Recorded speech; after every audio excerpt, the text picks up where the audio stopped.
Bom, pessoal, bem-vindo a mais uma aula de História da Física, parte 2. Hoje nós vamos introduzir a história da termodinâmica. Vamos falar um pouquinho da evolução dos conceitos e das ideias da termodinâmica. Bom, nós já comentamos em História da Física 1 sobre o período da Escola de Alexandria, que tinha um personagem que foi Heron de Alexandria. Viveu do ano 10 ao ano 70 depois de Cristo. Ele era um físico, matemático, engenheiro. Lembre-se, quando eu falo ele era, eu estou usando a minha visão atual. Não existia a profissão físico, nem matemático, nem engenheiro naquela época. Mas ele era o que hoje seria um físico, matemático, engenheiro. Ele era um inventor, foi professor do museu, ou seja, que era o Museu de Alexandria, onde ali se discutia tudo sobre ciências. As suas invenções eram, em geral, para a época, e até hoje, brinquedos mecânicos. Aqui está um dos inventos de Heron. Ele fez um órgão tocado pelo vento. Então você perceba que nos inventos de Heron, ele utilizava muita hidráulica e termodinâmica. Então, o vento batia nisso aqui, girava. Ao girar isso aqui tocava nesses pininhos aqui. Esses pininhos aqui chacoalhava esse pistão que deslocava ar aqui dentro, que soprava o fole dessa gaita que está aqui. E isso tocava. Veja que ele desenvolveu um processo totalmente hidrodinâmico e termodinâmico para poder fazer esses inventos. O que era de uma inventividade enorme. E Heron desenvolveu a eolípila. O que era a eolípila? Apesar de parecer um brinquedo, era uma máquina a vapor. Era essa estrutura que era um recipiente. Aqui desse recipiente saíam dois canos que se prendiam por um eixo rotativo a uma esfera oca. E essa esfera tinha capacidade de girar aqui em volta. Essa esfera tinha duas saídas direcionais. Uma para baixo e a outra para cima. Ele preenchia isso aqui com água, fechava, lacrava e punha fogo. A água virava vapor, o vapor pressionando aqui entrava por esses canos.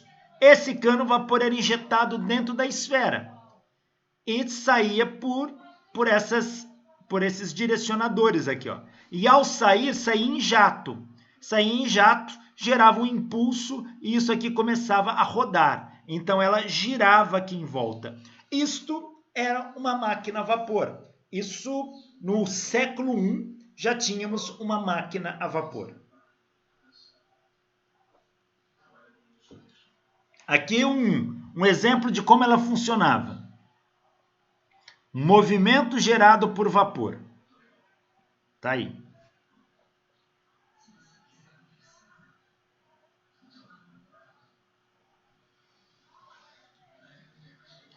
Ele também desenvolveu um sistema de uma porta automática, onde a pessoa chegava aqui na frente da fogueira e a porta abria.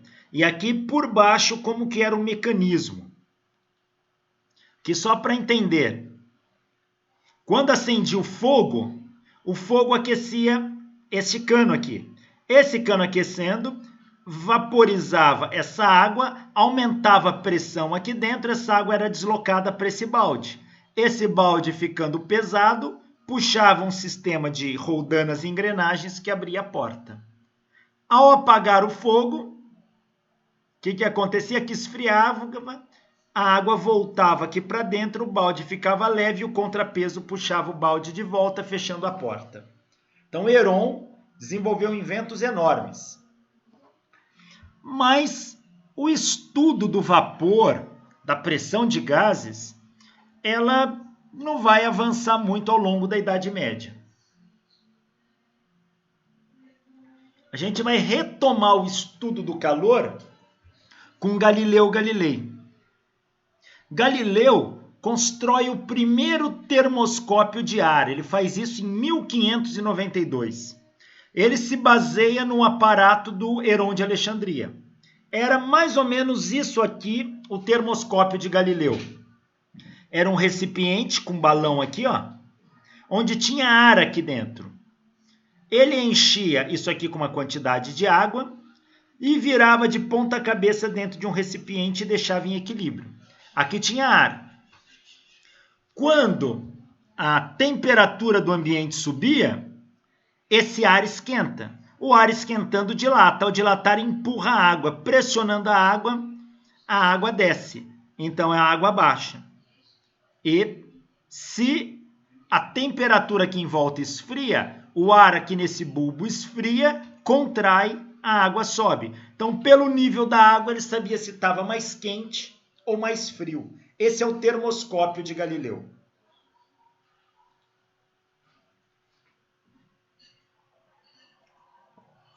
Depois da família Médici, uma família na Itália muito importante, eles eram mecenas, ou seja, eram aquelas pessoas que financiavam estudo de ciências e financiavam artes. A família Médici que bancou os trabalhos de Galileu. Ferdinando II de Médici foi o grão-duque de Toscana. Viveu de 1610 a 1670. Ele foi o fundador da Academia Florentina de Experimentos. Veja, ele cria uma academia sobre ciências experimentais, onde ele funda isso e ali se discutia esses assuntos. E foi o grão-duque de Toscana que constrói, até onde conhecemos, o primeiro termômetro a álcool. Ele se baseia no trabalho de Galileu e cria um termômetro com uma escala, com duas marcações, quente e frio. Então ele sabia se estava mais quente ou mais frio, analisando a oscilação desse termômetro. Então ele cria um termômetro, só que o líquido que se dilatava dentro dele era álcool. Depois, Ole Christensen Homer, mais conhecido pelo nome inglês Olaus Homer, aquele mesmo indivíduo que mediu a velocidade da luz através da ocultação da lua de Júpiter. Ele criou seu próprio termômetro e ele cria uma escala própria. O zero que ele considera foi a temperatura de congelamento da salmoura. E ele usa o ponto de ebulição da água como outro ponto de referência para definir o intervalo de temperatura entre esses dois pontos. E ele toma o ponto de ebulição da água como sendo de 60 graus. Então ele dividiu entre o ponto de congelamento da água e o ponto de ebulição da água, ele dividiu em 60 partes iguais.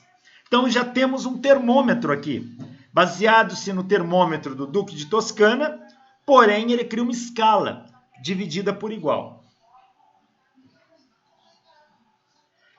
Daniel Gabriel Fahrenheit viveu de 1686 a 1736. Ele também constrói um termômetro a álcool. Se baseia no termômetro do Homer.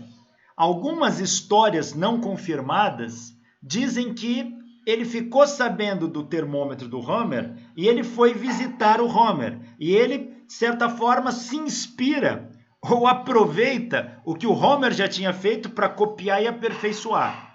Mas essa história nunca foi confirmada adequadamente. Mas fato é, Fahrenheit cria um termômetro a álcool. E depois ele cria um termômetro a mercúrio, aquele metal líquido. E ele escolhe pontos de referência para medidas de temperatura. Ele escolheu o ponto de temperatura mais baixa, o ponto de congelamento da água. E o ponto de temperatura mais alta, a temperatura do corpo humano. Então ele usa esses dois pontos de referência. Porém, depois de criar, mudar as escalas, atuar as escalas, ele adota o ponto de ebulição da água como outro referencial e divide em 212 partes iguais. Então ele faz isso. Deixa eu só pegar minha luzinha aqui que ela não abriu, que eu resetei o computador.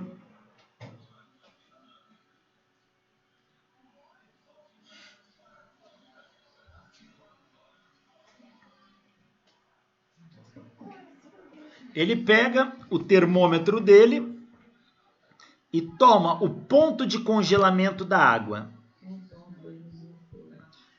E aqui ele usa a temperatura do sangue, que é do corpo humano. E aí ele cria toda uma escala. Para manter essa escala, quando ele cria essa escala, a temperatura de congelamento da água ele usou como sendo 32 graus. E aí ele escolhe um outro referencial que não a temperatura do sangue. Ele escolhe o ponto de ebulição da água. E usando essa mesma divisão, ele faz seu termômetro agora entre o ponto de congelamento da água e o ponto de ebulição da água. Aqui era 32 o ponto de congelamento, ele mantém. E o ponto de ebulição da água, baseando-se na escala anterior, ele faz as correções, ela chega em 212 graus. Ou seja, dividido em 180 partes. Eu acho que eu falei 212 partes, né? 180 partes. Vai de 32 a 212. E o termômetro de Fahrenheit começa a ter uma aceitação.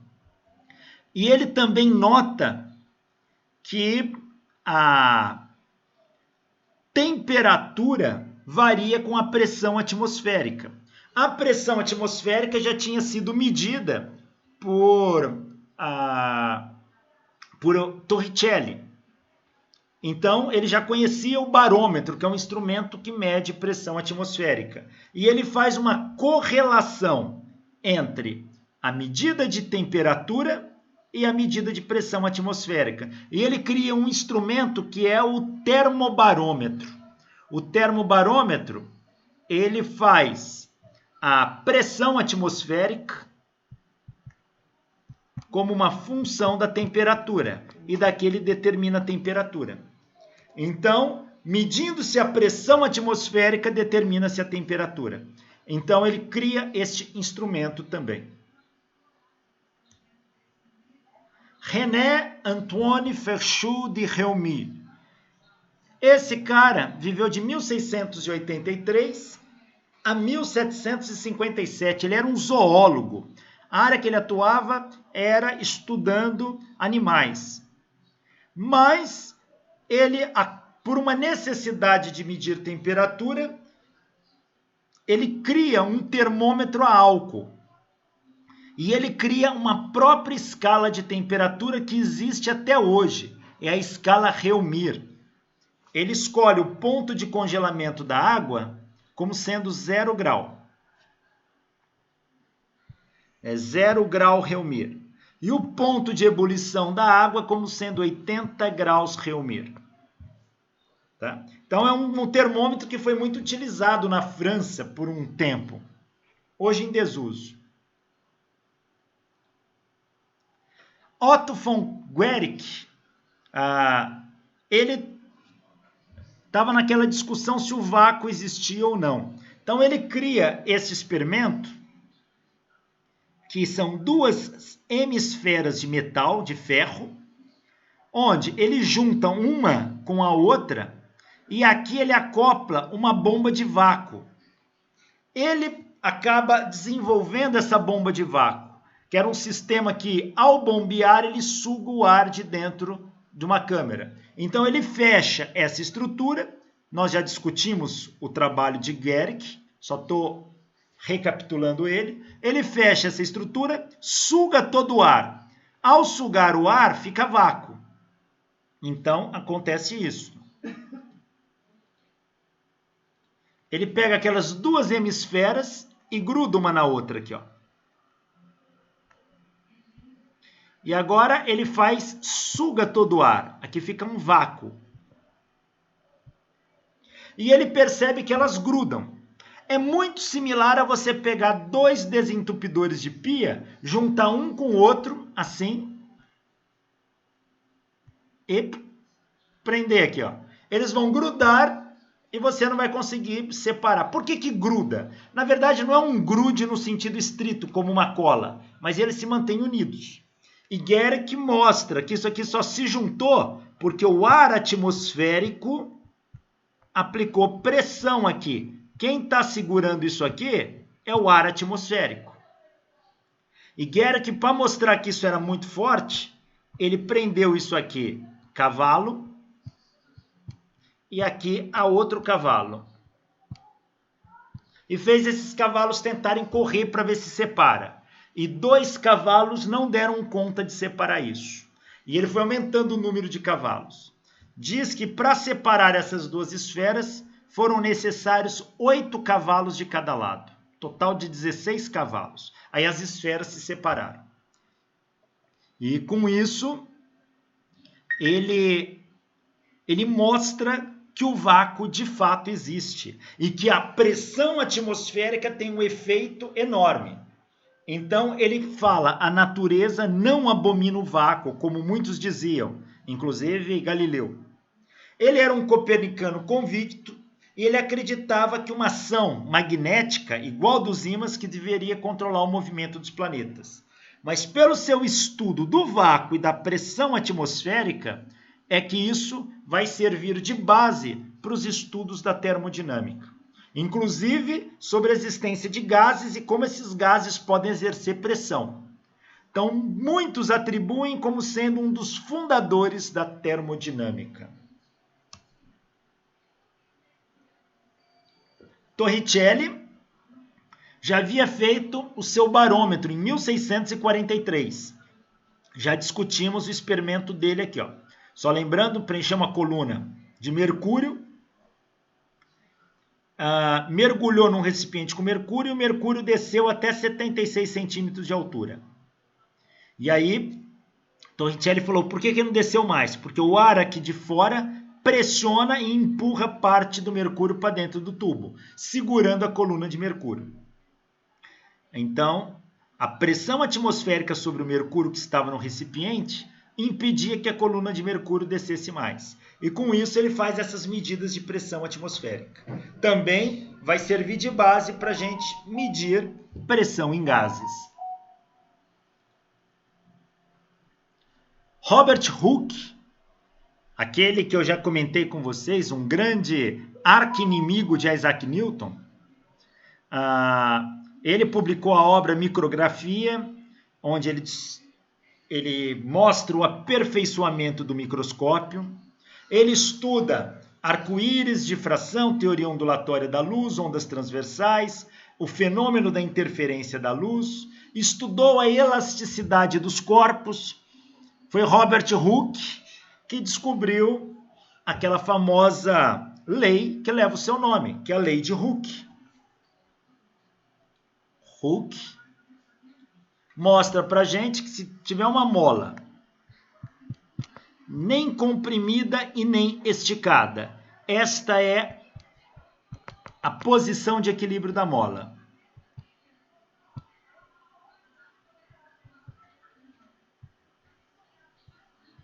Se eu comprimir essa mola, aqui é a mola comprimida.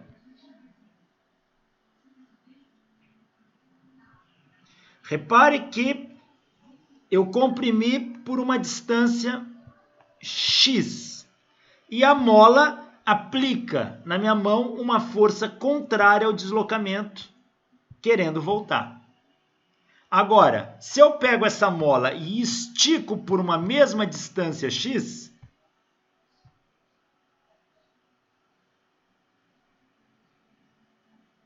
se eu estico da posição de equilíbrio por uma mesma distância X, a mola aplica na minha mão uma força contrária querendo voltar. E Hooke mostra que essa força é proporcional ao deslocamento. e o sinal de menos mostra que ela é contrária ao deslocamento.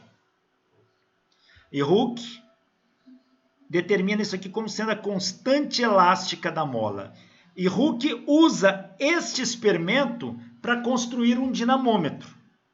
E define força. A força até então era algo muito aristotélico. Força como um efeito de alguma coisa agindo, mas ninguém explicava direito. E através do experimento de Hooke, ele cria o dinamômetro, que era um sisteminha de mola desse, só que essa mola estava aqui, ó, e aqui tinha uma escala. Aqui era o zero da mola, e aqui tinha toda uma escala. Então, dependendo quanto deslocava a mola, ele dava um valor de força. E ele vai definir força como sendo toda ação capaz de deslocar um corpo ou causar mudança na sua velocidade. Então, Hooke vai ser quem define força pela primeira vez e constrói o primeiro instrumento para medir força. Então, e com isso ele estuda a elasticidade dos corpos e chega na sua famosa lei, a lei de Hooke. E ele inventa o higroscópio.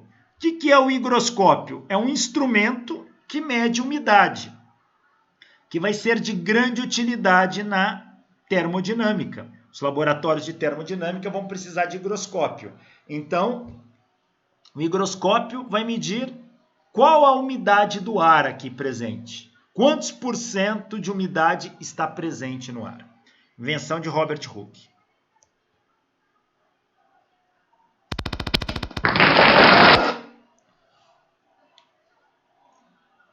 Newton. Poucas vezes a gente vê isso citado, mas Newton também criou uma escala de temperatura. E a escala de temperatura de Newton compreendia cerca de 20 pontos de referência, que variavam desde o ar frio do inverno até as brasas no fogo da cozinha. E Newton definiu os pontos fixos da sua escala como sendo o derretimento da neve, que ele chamava de 0 grau, e muitos passaram a chamar de 0 grau Newton, ao ponto de ebulição da água, ele definiu como sendo 33 graus, e que passou a ser conhecido como 33 graus Newton. O trabalho de Newton vai ser precursor do trabalho de Celsius, para fazer o termômetro da escala Celsius. Só uma coisinha, aqui está errado, ó, ficou apagado aqui, deixa eu só corrigir isso aqui.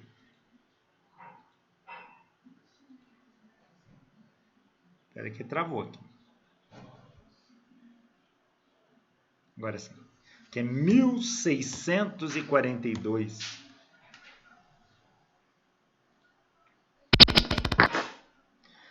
E Newton também desenvolveu sua lei do resfriamento.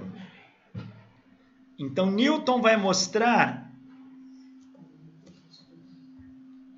que a taxa de resfriamento de um corpo, ou seja, como a velocidade com que a temperatura de um corpo varia, é proporcional à diferença de temperatura do corpo com a diferença da temperatura do meio. Esta é a lei de resfriamento de Newton. Então, Newton mostra como que a temperatura de um corpo varia, com qual a taxa de variação disso.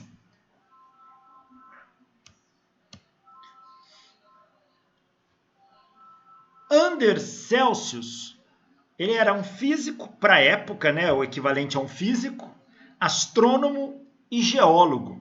Ele era sueco, ele fundou o Observatório Astronômico de Uppsala, na Suécia. Ele mostrou, através de medidas astronômicas, que a Terra era achatada nas regiões polares. E ele fez esse trabalho juntamente com Maupertuis, aquele indivíduo do princípio da minimação. A Terra, sabemos que a Terra tem uma geometria esférica. Porém, a Terra não é bem assim. Ela é ligeiramente achatada nos polos. Ela é assim, ó. ligeiramente, é muito pouco mesmo. Se você tirar uma foto da Terra, você não percebe esse achatamento, tá? Por quê? Porque são só 17 quilômetros de achatamento em cada polo.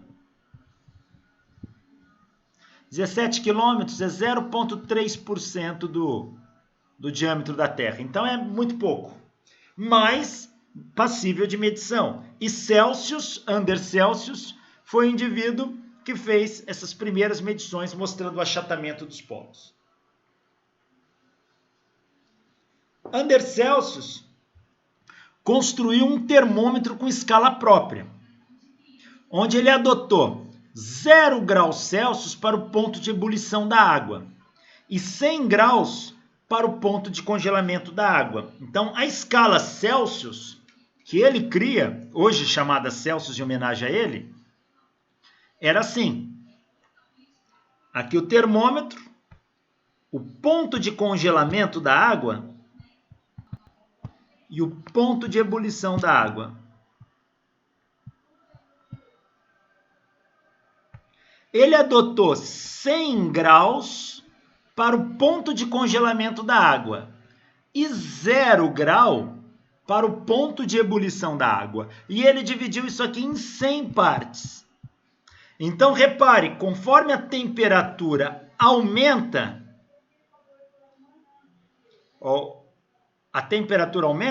o valor lido diminui. Mas a divisão em 100 partes popularizou muito o termômetro de Celsius. Até que um zoólogo e botânico, Carl Linnaeus, em 1745, ele usou a escala Celsius, mas inverteu os valores. Ele chamou aqui de 0 grau e ele chamou aqui de 100 graus. E o nome Celsius ficou em homenagem ao Celsius. E é o termômetro que se popularizou muito. E é o que a gente usa no Brasil o tempo todo. Escala que ficou conhecida como centígrada. Por que centígrado? Grado aí é de graduação, que ela tem 100 graduações, ou seja, 100 divisões.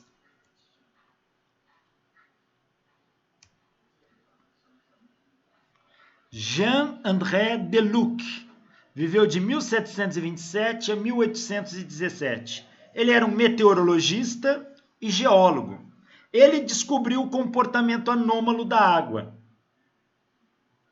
E ele também mede a variação da densidade da água com a temperatura, mostrando o seu máximo. Então, ele descobre o seguinte: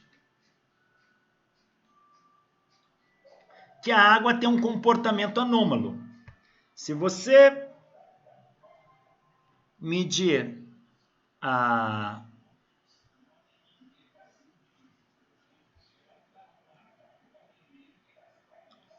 o volume da água em função da temperatura, você vai ver, conforme você vai diminuindo a temperatura, o volume vai diminuindo. Ele vai fazendo isso. Só que depois ele aumenta para depois cair de novo. Isto aqui ficou conhecido como comportamento anômalo. O que acontece? Quando a água atinge próximo de 4 graus Celsius, o seu volume começa a aumentar de novo. De 4 a 0 graus Celsius, o volume da água aumenta. E sua densidade diminui. Deixa eu só ver se eu não estou falando bobagem aqui. Só ver se tem alguma figura aqui para mostrar.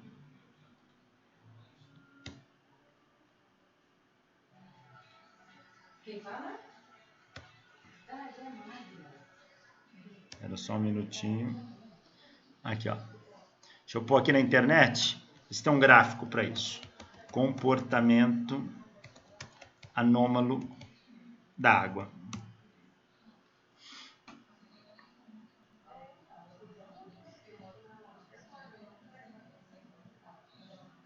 Não, esse aqui tem.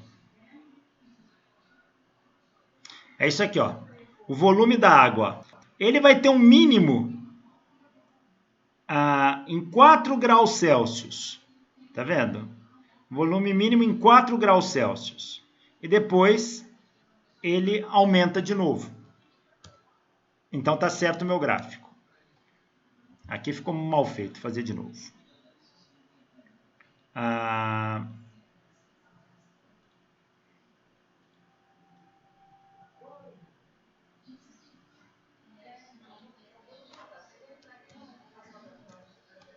Então, ó, volume em função da temperatura. Significa que se eu for diminuindo a temperatura, ó, vou diminuindo a temperatura, o volume vai diminuindo. Quando chega em 4 graus Celsius, eu tenho um volume mínimo. Depois, o volume aumenta de novo. Olha que interessante, a água aumenta de volume quando você diminui a temperatura de 4 para 0 graus Celsius. Ou seja, entre 0 e 4 graus Celsius, a água aumenta de volume. Por quê?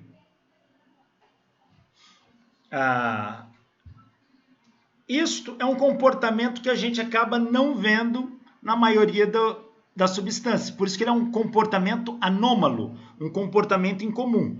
Veja, se o volume da água é mínimo em 4 graus Celsius e densidade é massa sobre volume, se o volume aqui for o mínimo, a densidade se torna máxima. Então, a água tem uma densidade máxima também nessa temperatura. Então, a 4 graus Celsius, a água tem um volume mínimo e uma densidade máxima. E a descoberta desse comportamento anômalo foi feita por Deluc. John Friedrich Daniell era um físico e químico, viveu de 1790 a 1845. Ele inventa o higrômetro de condensação em 1820. Higrômetro é um dispositivo que também vai medir a umidade, mas normalmente ele vai medir gotículas. E condensação é quando você joga um vapor, ele vai medir qual a umidade daquele vapor, tá? Ele inventa o pirógrafo. O pirógrafo é um instrumento de escrita que você usa um resistor ali na ponta e ele fica em brasa e você queima com ele.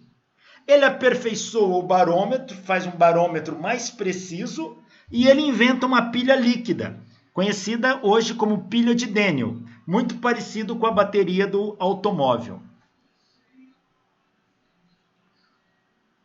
Abraham Louis Breguet viveu de 1747 a 1823. Ele era um relojoeiro, ele vai desenvolver o termômetro metálico. É um termômetro com mola interna. E ele também desenvolve um termômetro registrador, um termômetro que marca a temperatura e deixa registrado o valor dela. Então, os termômetros de mola, os termômetros metálicos, foram desenvolvidos por Breguet. Então veja que o estudo do desenvolvimento de termômetro foi muito importante para a época. Conhecer a temperatura com precisão era algo muito importante. Johann Heinrich Wilhelm Geisler. Esse era um físico e inventor, viveu de 1824 a 1879. Ele inventou os tubos que levam o nome dele, tubos de Geisler. O que eram os tubos de Geisler? Eram tubos fechados a vácuo, inicialmente era um vácuo, aí ele injetava um gás a baixa pressão.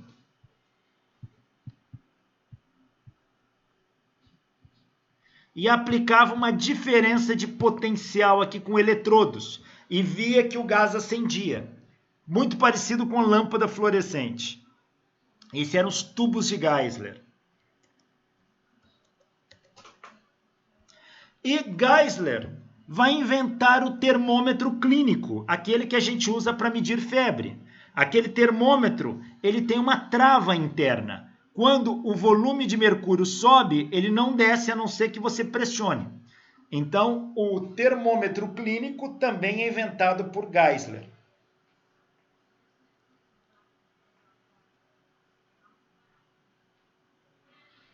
Vamos voltar no tempo um pouco. O Geisler já é do século XIX. Vamos voltar para o século XVII. Robert Boyle. Robert Boyle, na sua essência, ele era um físico e químico, mas é ele que vai usar a palavra química de maneira contundente, onde a palavra começa a se propagar, porque até então era alquimia. Robert Boyle era um grande defensor do método experimental, do método empírico. Ele rejeitava por completo as ideias de Aristóteles. Ele cria o conceito de elemento químico. O que é um elemento? Aquela menor estrutura que poderia reagir formando a matéria. Ele acreditava que o fogo era um elemento químico. O fogo era uma substância química que poderia sofrer reações. Então, ele vai dar uma importância grande ao fogo. E ele vai chegar na sua famosa lei dos gases ideais, onde ele mostra que PV é constante. Ele faz experimentos onde ele mantém a temperatura constante e ele mostra que para um gás a pressão é inversamente proporcional ao volume. Então, P vezes V é constante, o que implica dizer que P1, V1 é igual a P2, V2. Essa é uma primeira lei dos gases ideais. É isso aí. Alô? Primeira lei dos gases ideais.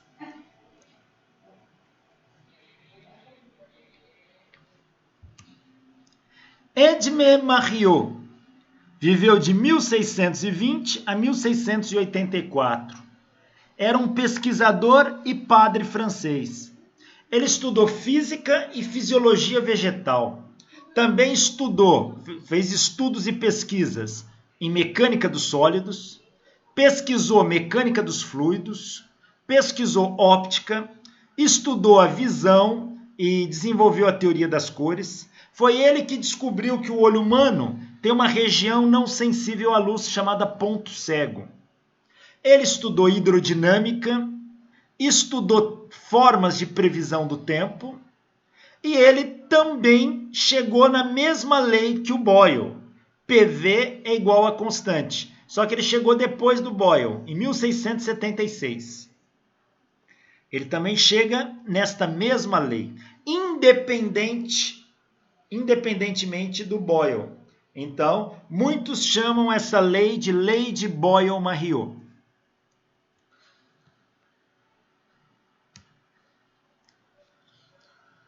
Jacques Alexandre César Charles viveu de 1746 a 1823. Ele era um físico e químico. Ele estudou a densidade e a dilatação de gases. Ele confirma o resultado de Cavendish sobre o peso do gás hidrogênio. Ele vai desenvolver balão de hidrogênio, inclusive balão onde a pessoa entra no balão e sobe.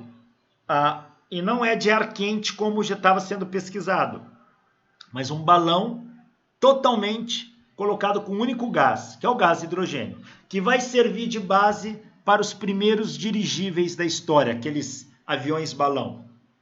E ele descobre a lei V sobre T é igual a constante. Então, Charles descobre a lei que V sobre T é constante. Ou seja, se eu fizer o gráfico de V em função de T, isso aqui dá uma reta.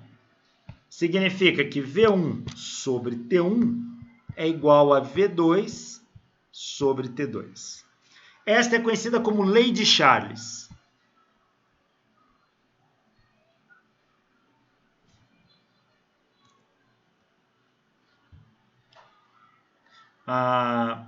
Mas o Charles ele não era tão contundente nas publicações. Então o trabalho dele vai ser divulgado mesmo por um outro pesquisador, Joseph-Louis Gay-Lussac. Gay-Lussac viveu de 1778 a 1850. Era um físico e químico. Ele descobre o trabalho de Charles e ele se dedica a estudar aquilo que o Charles fez. E ele que dá o nome de lei de Charles. Então, ele que chama aquilo de lei de Charles. Ele que propaga, deixa o Charles famoso. Ele descobriu a lei volumétrica para as reações químicas. Ele desenvolveu balões de ar quente. Veja que o estudo do balonismo na época era muito importante. Aliás, diga-se de passagem que é conhecido que o primeiro balão de ar quente da história foi inventado por um brasileiro, o padre Bartolomeu de Gusmão. E Gay-Lussac, ele que descobriu e deu nome à substância química iodo. E ele descobriu a lei P sobre T é igual a constante, baseando-se nos estudos de Charles. A lei é P sobre T é igual a constante, significa P sobre T constante, significa que se você fizer o gráfico de P contra T, isso dá uma reta. Ou seja, P1 sobre T1 é igual a P2 sobre T2. Essa é conhecida como lei de Gay-Lussac. Como ela é baseada nos trabalhos de Charles, alguns também chamam lei de Charles e Gay-Lussac.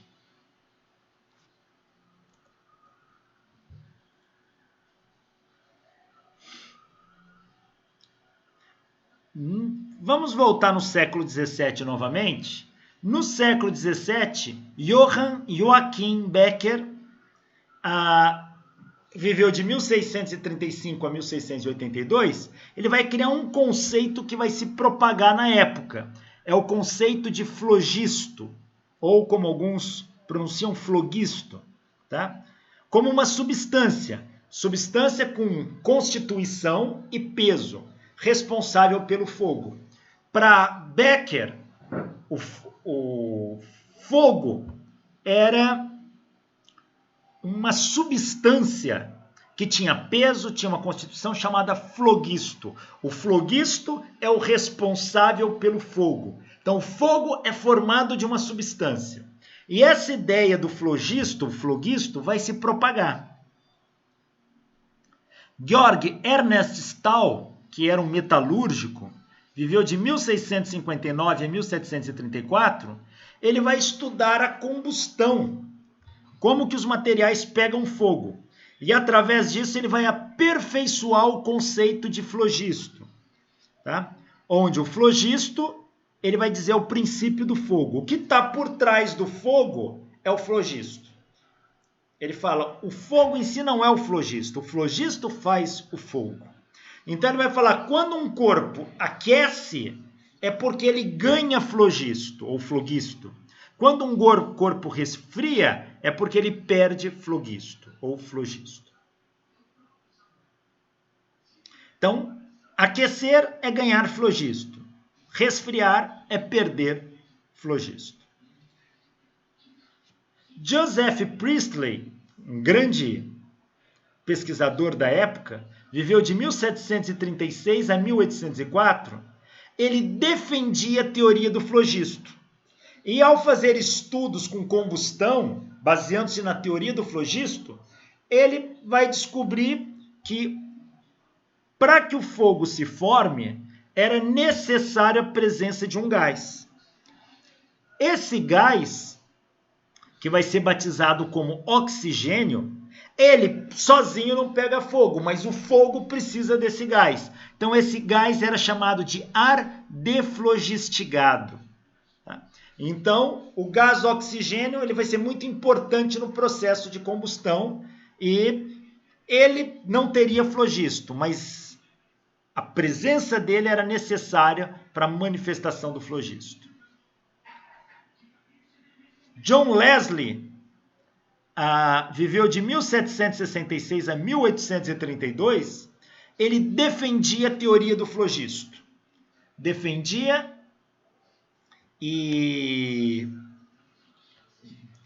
ele descobre o gás oxigênio também, mas já havia sido descoberto e ele vai estudar a teoria dos flogistos no processo de combustão. E é John Leslie que mostra para gente que superfícies negras irradiam calor mais efetivamente que as superfícies polidas. Superfícies negras irradiam calor mais efetivamente que superfícies polidas. Então, o calor irradiado por uma superfície negra é bem mais efetivo do que aquele quando você acaba polindo uma superfície. Por exemplo, a cor negra irradia melhor do que a cor branca. E isso vai servir de base lá para o final do século XIX, quando entra a história da radiação de corpo negro. Antoine Laurent Lavoisier foi um químico muito importante, um dos precursores da química moderna, viveu de 1743 a 1794.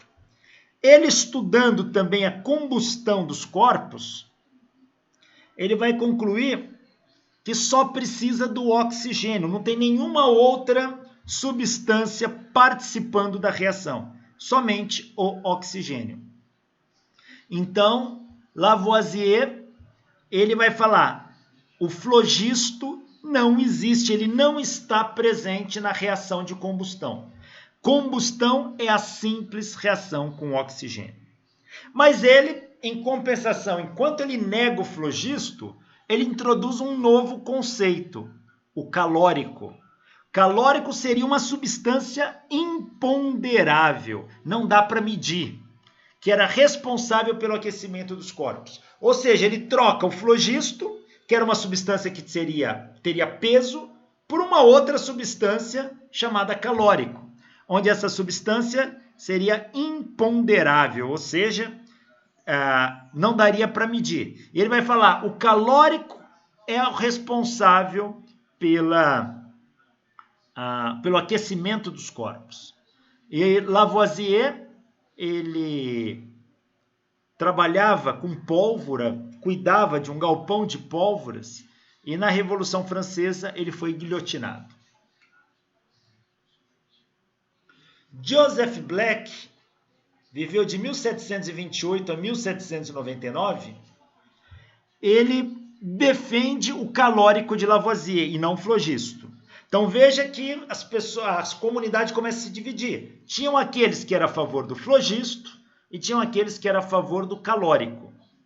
O Joseph Black, como Lavoisier, passa a defender o calórico, uma substância que não dá para se medir, mas responsável pelo aquecimento do corpo.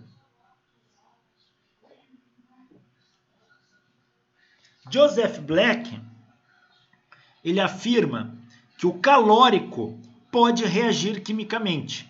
Então, um calórico, ele pode participar de uma reação química. Mas ele fala o seguinte, o calórico, ele participa da reação, esse reagir quimicamente era participar, mas ele não reage com a matéria. Ele vai falar que existe um tipo de calórico que não reage com a matéria. Não é qualquer calórico, mas existe um tipo específico de calórico que não reage com a matéria. Por que ele não reage com a matéria? Porque quando esse corpo ele participa da reação, quando ele entra o calórico entra em contato com o outro, ele causa aumento da temperatura. Então não sobraria nada para causar a reação ali desejada. E existe um calórico que reage com a matéria e depois desaparece. Como esse calórico reagiu com a matéria, ele foi consumido, ele não altera a temperatura. Então, para Joseph Black, há dois tipos de calórico. Um que não reage com a matéria, portanto ele sobra no corpo e ele causa aquecimento, ou seja, ele aumenta a temperatura do corpo. E existe um calórico que reage com a matéria. E ao reagir com a matéria, ele é absorvido e desaparece. Aí não causa mudança de temperatura. O calórico que não reage com a matéria e, portanto, causa mudança de temperatura, ficou conhecido como calor sensível. Calor sensível. O calórico que reage com a matéria e desaparece e não causa mudança de temperatura é chamado de calor latente. Então, quando a gente estuda em termodinâmica, o calor, a gente vê que o calor pode ser sensível ou latente. Calor sensível, aquele que causa mudança de temperatura, é massa, calor específico, variação de temperatura. Calor latente, aquele que não causa mudança de temperatura, é massa vezes calor latente. Isto aqui, para Joseph Black, era o calórico reagindo com a substância. Nesse caso, é o calórico não reagindo com a substância. Então, o Joseph Black, ele ainda definiu a caloria. Ele também definiu calor específico e definiu capacidade térmica, além de diferenciar calor de temperatura. E a caloria foi definida por Joseph Black como a quantidade de calórico, olha aqui ó, a palavra, calórico, necessária para elevar a temperatura de 1 grama de água em 1 grau Celsius. Então, Joseph Black vai dar uma contribuição definindo vários termos. Caloria, calor específico, capacidade térmica. E é ele que vai diferenciar calor de temperatura. Para ele, o calor está associado ao calórico, aquela substância que reage com o corpo e causa aquecimento ou diminuição. O aquecimento e a diminuição é um efeito do calor, portanto, tem a ver com temperatura. Temperatura aqui como efeito do calor. O calor nada mais é que a reação, a ação do calórico sobre a matéria. O calórico age na matéria, isso é o calor. Ele pode causar aumento de temperatura ou não. O aumento de temperatura é o efeito do calórico sobre a matéria quando ele não reage com a matéria. Então, só vai ter aumento de temperatura quando o calórico não reagir com a matéria. Benoît Paul Émile Clapeyron. Clapeyron viveu de 1799 a 1864. Ele foi um físico e engenheiro. Ele publicou o relatório de Sadi Carnot. Em breve nós vamos falar de Carnot, que está relacionado à segunda lei da termodinâmica.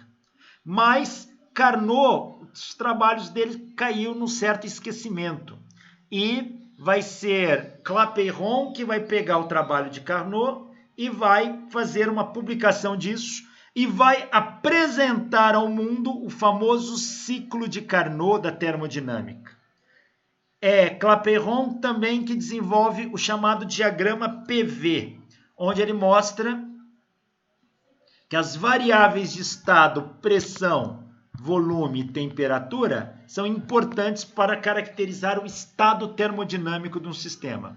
E você pode analisar o comportamento das substâncias fazendo um diagrama PV, pressão vezes volume para diferentes temperaturas. Conhecido como diagrama de Clapeyron. Clapeyron estudou os processos termodinâmicos reversíveis. Como é que você pode gerar calor num sistema e depois esse calor ser reabsorvido? Como que é um processo reversível? Numa máquina térmica, como que é um processo reversível? Clapeyron vai estudar todos esses conceitos. Ele vai também, em mecânica, desenvolver o teorema dos 3 momentos. Momentos aqui é o torque. Como que esses torques podem estar associados às forças num corpo. E Clapeyron vai generalizar a equação dos gases ideais. Então ele chega na famosa equação PV igual a nRT. PV igual nRT. Conhecida como equação de Clapeyron. Henri Victor Regnault. Mais conhecido, ele não usava o primeiro nome Henri, ele era conhecido como Victor Regnault. Viveu de 1810 a 1878. Ele era um físico e químico também, foi mentor de Lord Kelvin. O famoso físico Kelvin foi orientado por Regnault. Ele projetou termômetros, higrômetros, hipsômetros, calorímetros, ou seja, diferentes instrumentos para a época. Deixa eu ver se eu tenho um desenho aqui para mostrar para vocês.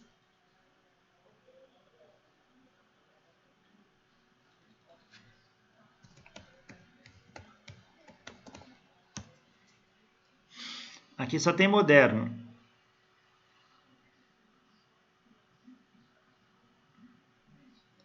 Queria ver se tem algum... Deixa eu ver se aqui em imagens tem.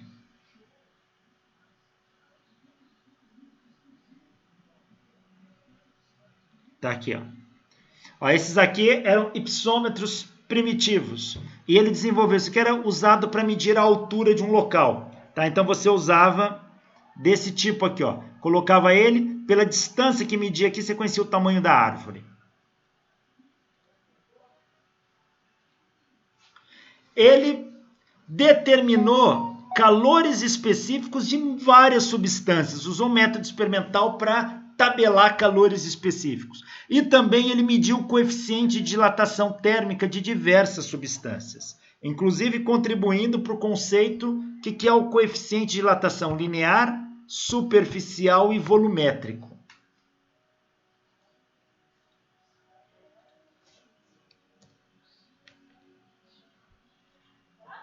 E ele também se destacou em química orgânica, fazendo vários estudos nessa área.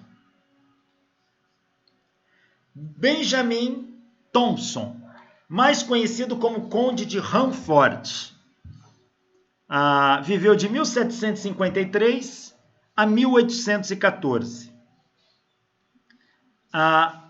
Ele foi designado para comandar uma parte de soldados onde tinha estoque de canhões, e ele supervisionava a fabricação desses canhões. E ao perceber, estudar como que os canhões eram feitos, os canhões eram de metal, então era um cilindro de metal, assim, maciço. Você tinha que furar. Então pegava-se uma broca,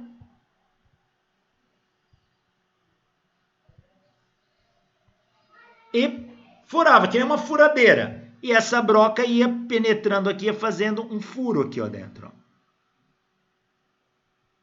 E é claro, essa broca joga um monte de raspas para cá. Ó.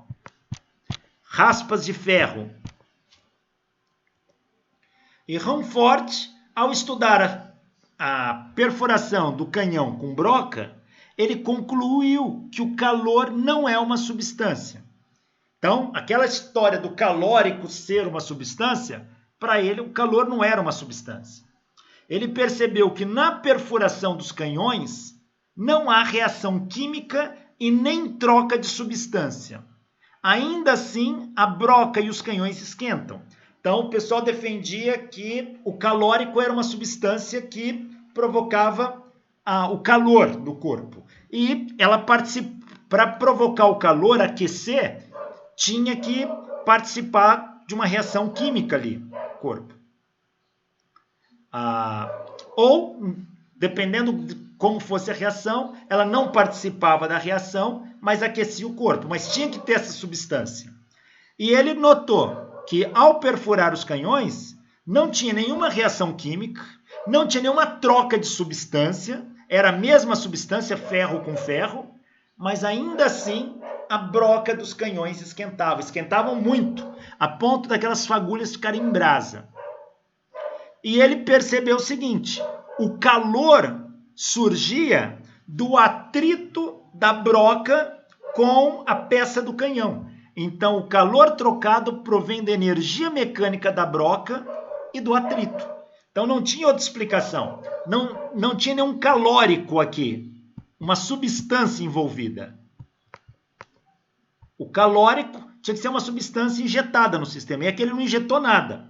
Então, ele vai perceber, quanto maior a velocidade da broca, maior a temperatura que sobe, maior o atrito, mais faíscas. Ou seja, para Benjamin Thompson, mais conhecido como Conde de Rochefort, o calor provém do atrito e da energia mecânica da broca. Não deve existir calórico. Julius Robert von Mayer viveu de 1814 a 1878. Era um médico que foi numa expedição, num barco, pelo Oceano Índico, e ele estava estudando o sangue venoso de marinheiros dos trópicos. E ele notou que o sangue desses marinheiros era mais vermelho que o sangue dos povos das regiões mais frias, que viviam no norte da Europa. E ele começou a perceber o que poderia ser isso. Ele nota que o sangue estava mais vermelho porque o corpo ali estaria absorvendo muito mais oxigênio. E por que o corpo absorvia muito mais oxigênio? Porque a temperatura do corpo ela era diferente ali. Ela tinha uma necessidade maior de consumo de oxigênio, portanto, deveria jogar calor fora. Então, o que von Mayer percebe é que mais calor no corpo necessita de mais oxigênio. Ele está nos trópicos, o calor é muito grande. O esquentar do corpo necessita de maior consumo de oxigênio. E esse maior consumo de oxigênio deixa o sangue mais vermelho.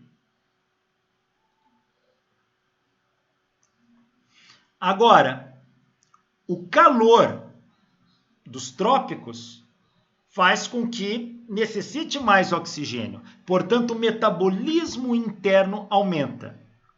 E, obviamente, as reações químicas do alimento, daquilo que você come, também aumentam, o que gera mais calor interno. Portanto, von Mayer afirma, o calor corpóreo provém da oxidação dos alimentos. Então, se a pessoa não come, ela deixa de realizar trabalho físico. Então, deve existir uma conexão para Mayer entre calor produzido e trabalho físico gerado no corpo. Então, ele buscava essa relação. Tem que existir uma relação entre o trabalho físico que uma pessoa realiza e o calor produzido pelo corpo. Então, através dos estudos dele, ele chegou a uma conclusão. O calor se converte em trabalho físico. E o trabalho físico é uma manifestação de energia, então calor é uma manifestação de energia também. Mayer diz, as energias são entidades conversíveis, mas indestrutíveis. Em inúmeros casos, vemos que o movimento cessa sem ter produzido quer outro movimento, que seria energia cinética, quer o levantamento de peso, energia potencial. Mas a energia, uma vez que existe, não pode ser aniquilada.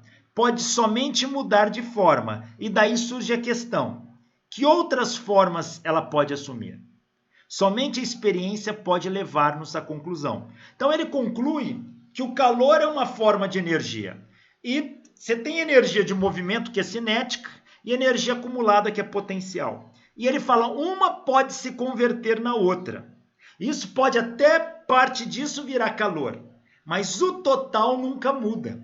O que ele propõe aqui nos trabalhos dele é que a energia é conversível, ou seja, a energia se converte de um tipo em outro. Ela pode ser potencial,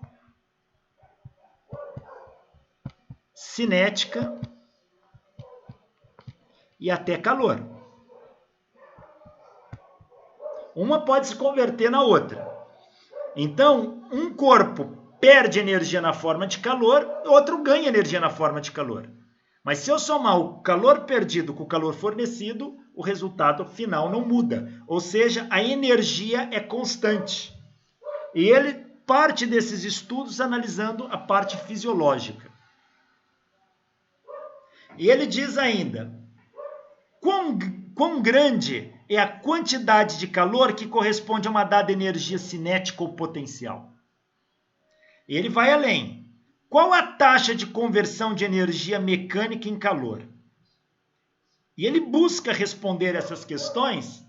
Meyer inferiu a resposta partindo da diferença de calor específico, a pressão constante e volume constante. E ele chega nesta relação que hoje é conhecida como relação de Meyer. Ele mostra que o calor específico, a pressão constante, menos, ou melhor dizendo, a capacidade térmica, a pressão constante, menos a capacidade térmica, volume constante, é igual ao número de mols vezes a constante universal dos gases. Essa é a relação de Meyer.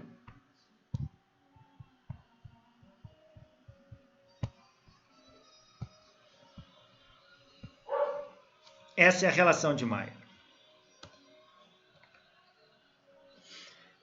E ele chega naquilo que vai ficar conhecido como primeira lei da termodinâmica.